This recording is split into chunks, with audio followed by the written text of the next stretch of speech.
мен Бекмұхамедов Ғазиз Мұхамед Ғалымұлы деген кісі 1926 жылы Қостанай облысында дүниеге келген. 44 жылы 18 жаста комсомол ұйымының бұйрығымен органға жұмысқа алып, содан бері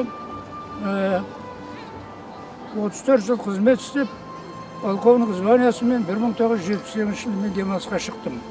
Ал енді мен соғысқа қатынаспағам. Соғыс біткеннен кейін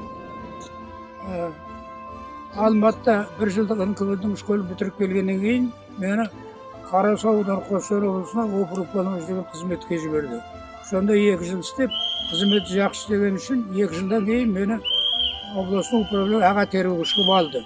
Сол аға тергеуші Қарасу ауданы істеп жүрген кезде 2 ауданға бір военкомат болды.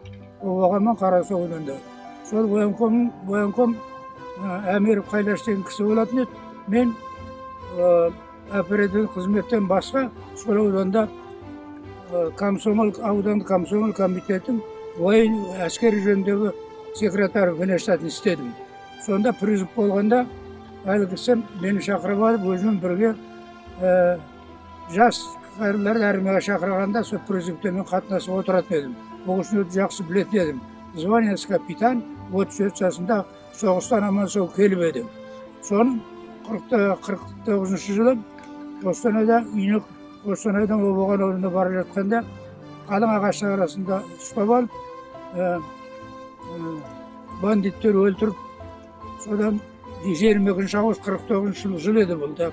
Соны 7 күн іздеп, 7 күннен біз оның денесін тауып алдық.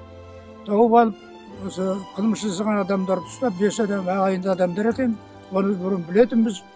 Соны ама тергеуін мен басқардым. Өйткені біздің отдел сонымен айналысатын еді.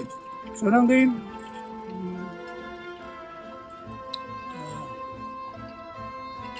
кеткеннен кейін соның соңында 5 баласы қалды. Кішкентай емшекте, үлкені 16 жасар болатын еді. Бұрын 4 қыз болатын. Содан кейін ол кеткеннен кейін мен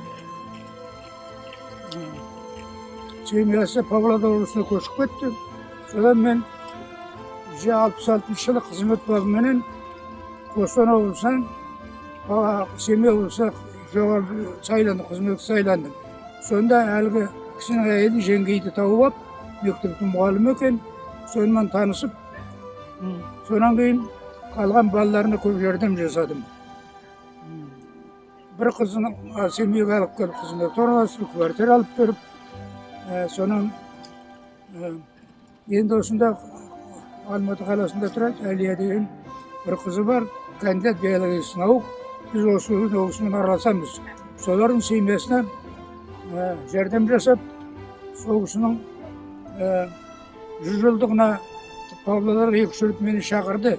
Сол елдің ағайын туыстарының алдында қандай жағдай болғанын, қалай көрінген мен тәлірек айтып едім.